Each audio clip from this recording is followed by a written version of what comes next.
32,87,263 वर्ग किलोमीटर है।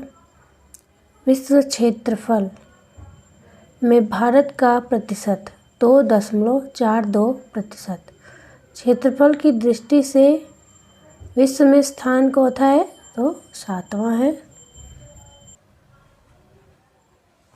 क्षेत्रफल की दृष्टि से भारत से 6 बड़े देश कौन कौन से हैं तो रूस है क्रम से, कनाडा, फिर चीन, फिर अमेरिका, फिर ब्राज़ील, फिर ऑस्ट्रेलिया है।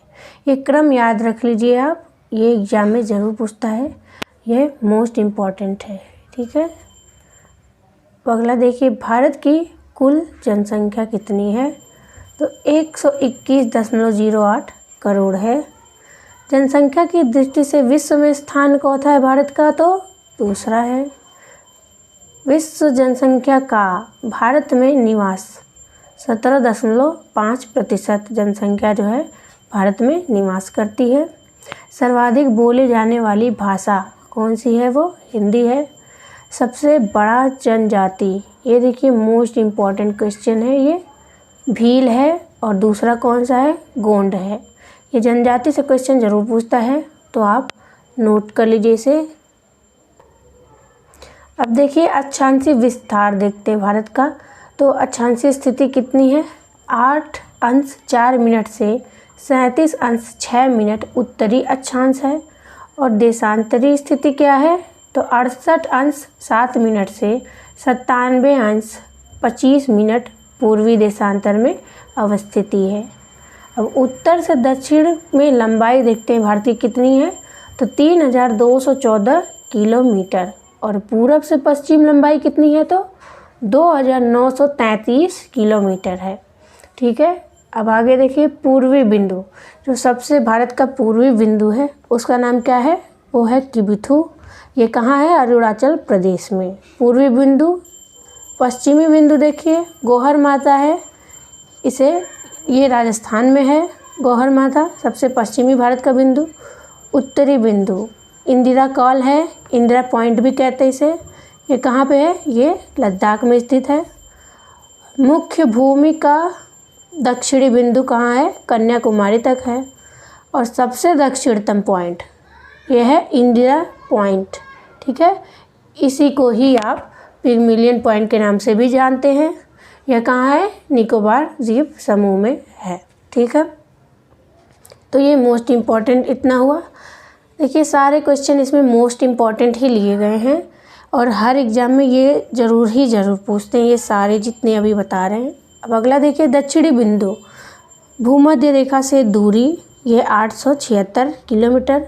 स्थल सीमा की कुल लंबाई है 15,200 किलोमीटर और मुख्य भूमि के तट की लंबाई 6100 किलोमीटर। द्वीपों सहित तटीय लंबाई कितनी है 7,516.6 किलोमीटर।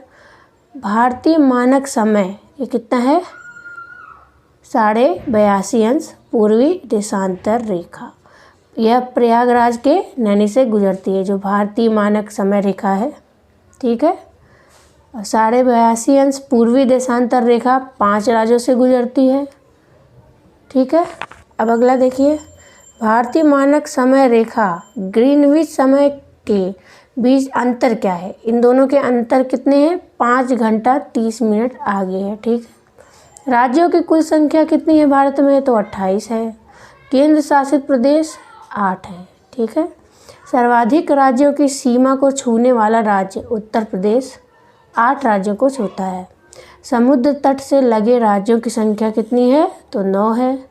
सबसे लंबी तट रेखा वाला राज्य है गुजरात, सबसे छोटी तट रेखा वाला राज्य है गोवा।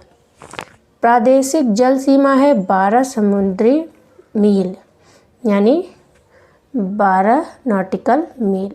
एक समुद्री मील बराबर कितना है 1.852 किलोमीटर। मध्य से गुजरने वाली रेखा कौन है कर्क रेखा है, भारत के मध्य से गुजरती है। अब देखिए कर्क रेखा किन राज्यों से गुजरती है उसके नाम देख लीजिए, तो क्रम से है गुजरात, फिर राजस्थान, मध्य प्रदेश, छत्तीसगढ़, झारखंड, पश्चिम बंगाल, त्रिपुरा और मिजोरम। ठीक है। ये मोस्ट इम्पॉर्टेंट है, इससे एग्ज़ाम में पूछता है ज़रूर। फिर सर्वाधिक नगरीकृत राज्य कौन सा है? वो है महाराष्ट्र। अब न्यूनतम नगरीकृत कौन सा है? हिमाचल प्रदेश। अगला देखिए, सर्वाधिक वनाच्छादित राज्य ये कौन सा है? तो मध्य प्रदेश है। ये बार बार पूछा गया है, आपने हर एग्जाम में से देखा होगा, सर्वाधिक वनाच्छादित राज्य।